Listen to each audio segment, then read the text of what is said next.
So, you know those whimsical point-and-click adventure games where everything is fun and jovial, with the protagonist cracking jokes every few seconds?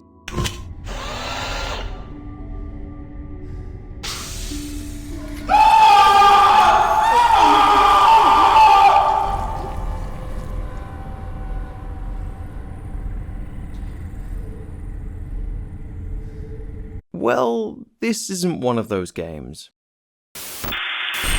Originally released in August of 2015 via the South African developer The Brotherhood, Stasis is a point-and-click isometric horror game in which you take control of John Maracheck, a man who wakes up to find himself trapped on the eerily desolate Groom Lake, a research vessel which is now seemingly abandoned, drifting in a decaying orbit around the gas giant Neptune. And from that point onwards, the player is left to figure out whatever the hell is going on. With much of the gameplay drawing heavily from the reliably functional point-and-click adventure game format, Stasis plays out very much as you might expect. You need to scour the ship for items that helps you solve puzzles, while also carefully examining documents and notes for any information that might also be of use to you. It's heavily inspired by the likes of Sanitarium, a game that released in 1998 which follows a similar plot direction.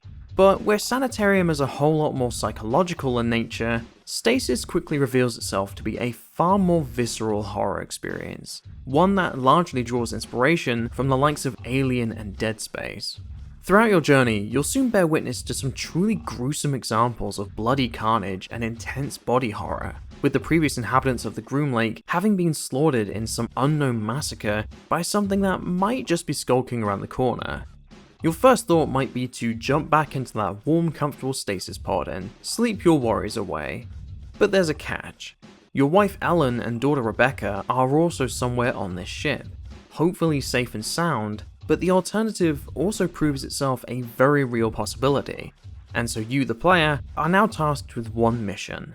Find Ellen and Rebecca. Rebecca? I need to... My wife? My child? I need to find someone. I need to get out of here.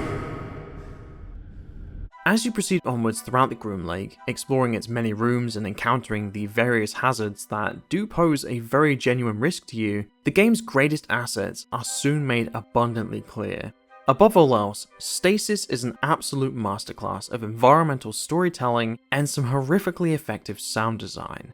The visual DNA of Alien's Nostromo and Dead Space's Ishimura is all over the Groom Lake, with every room being chock full of little details for you to discover, from its many bloodstained hallways to the terminals and PDA devices being littered with little pieces of information. The longer you take to examine a single location, the more you'll come to notice, with a lot of the mouse-over descriptions doing their absolute best to paint an impression of a miserably terrifying situation.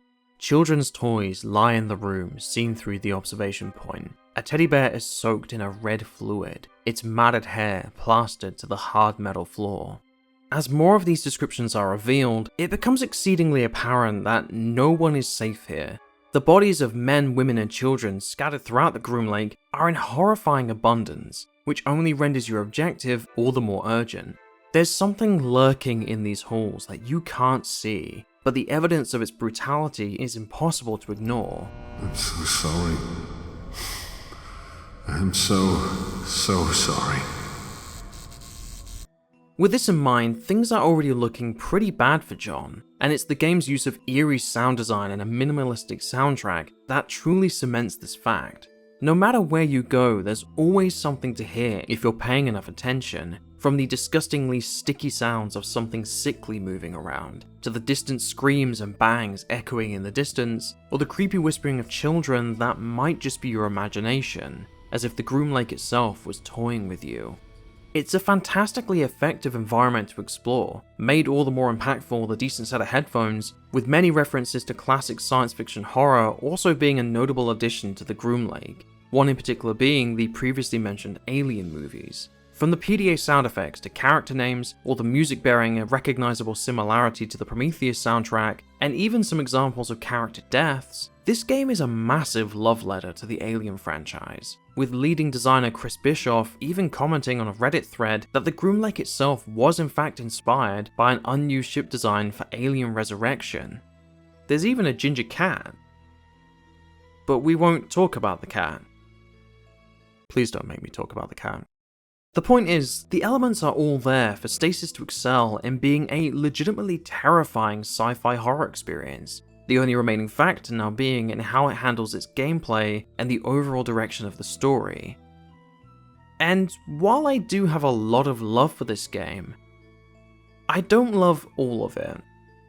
So, minor spoilers beware. I urge you to play this game first before continuing, but if you do, please be aware that I'm gonna touch on a few things that might spoil Stasis for you, especially before you have a chance to play it for yourself. Okay? Okay. For starters, the game's environmental storytelling easily steals the show here. You're constantly reading about the various encounters between the inhabitants of the Groom Lake, being drip-fed information on the fates of these people who suffered a terrible, agonizing end. In some instances, it can be downright tragic, with social commentary on the most nefarious elements of the human condition being offered with crystal clear detail. Make no mistake, Stasis doesn't shy away from these elements, which makes for an experience that carries with it an unmistakable bleakness. You read about these people and how other people were involved in their demise, and it's sad how a simple combination of greed, limited resources, petty grievances, and a shared fear of being ripped apart by monsters reduce so many of the Groom Lake's crew to their most selfish, base instincts, rather than banding together in the face of adversity. It also didn't help that the evil overlord corporation responsible for everything that occurs throughout the ship were a whole lot more interested in protecting their assets, rather than taking the humane approach of saving those who are now at risk due to their actions. How can we allow this? This is the purpose of the Groom Lake. It's not on Earth. People can't see it, so they don't care. But if they knew... As a result of this, the Groom Lake's crew and passengers were pretty much doomed from the get-go, with a lot of these PDA notes revealing how insignificant these people were in the eyes of the faceless corporation who would much rather take measures to hide their wrongdoings and protect their financial investments, with John discovering numerous examples of illegal human experimentation, the slaughter of innocents, and obscene medical practices being carried out in the name of research. It's easy to feel sorry for these people, and John's heartbroken reactions to their bloody ends makes for a protagonist who you can really empathize with. He's a survivor who missed the party and now bears witness to the leftover carnage, a ghost who wanders the halls in search of loved ones who are very likely to be dead or missing, expressing anger and dismay as he comes to realize how little chance these people actually had. We're so young. Focus, John. Have a heart. Some of them are just fucking kids, Tia. Don't you think I know that? You've only been awake a few hours now. I've been dealing with this for it seems like a lifetime. I'm sorry. You're right. Let's just get on with this. While I won't spoil any major plot points, because I want you to play this game as blindly as possible, even in spite of everything I've just said, I have to admit that the villain is an absolute cliche. Dr. Milan, a crazy scientist who justifies his inhuman penchant for human testing with a "I cured this, I cured that" type deal, is about as generic an insane scientist archetype as they come. His voiceover delivery is ludicrously over the top at times, his presence throughout the game is mostly forgettable, and his final moments with John, while definitely being emotionally climactic, are also fairly run-of-the-mill. Credit where due, I really admire the developer for committing to a, shall we say, horrifically tragic end of a certain character, but this is about the only thing the villain has going for him. His brutality is interesting, but his characterization isn't. As for the story itself and the monsters you're supposed to be so afraid of, there's also an undeniable lack of them throughout the game. For all their build-up and overwhelming tension at the prospect of running into them throughout the early parts of the game, you barely ever encounter the monsters. And so after a while, it's hard to feel any of that wonderfully palpable dread of exploring a dark, ominous hallway. You expect to come across them, both as a means to enforce the horror, but also to add some gameplay variety, but you don't really get any of that. They show up once or twice, and barely pose a threat to John when they do, which just leaves you with Dr. Milan as the only significant obstacle by the end. A villain who is infinitely more cookie-cutter than scary, which then leads into an ending which isn't nearly as impactful as it wants to be. regardless of the twist that does occur. All in all though, in spite of some criticisms, I really like Stasis. This is a game that fully embraces the point-and-click sci-fi horror format and executes the majority of its concept with some amazing examples of tension and atmosphere. Some of the body horror of this game is honestly pretty damn grotesque, making for an experience that doesn't hold back when it really wants to gross you out with its gore and bloodshed. The sound design once again is amazing, the puzzles can be some real head scratchers, especially if you aren't paying enough attention, the environmental design is beautiful in its believability and its effectiveness, and John is a solid main character, who offers plenty of likability and empathy for the player to latch onto while exploring the game. At the end of the day, there are far more positive things to say about this game rather than the negatives, and even with those in mind, I still really enjoyed my time with it. I like Stasis a lot, and I'm more than willing to look over its flaws and still have a really good time with it. So if you're into Alien or Dead Space, I recommend Stasis, a science fiction isometric horror game absolutely done right.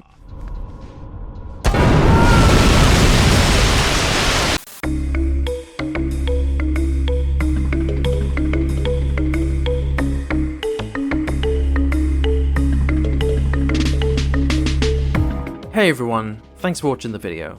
I'd like to give a shout out to my amazing top Patreon supporters, Game Master, DarkRaptor86, BFD Survivor, and Shkotsky.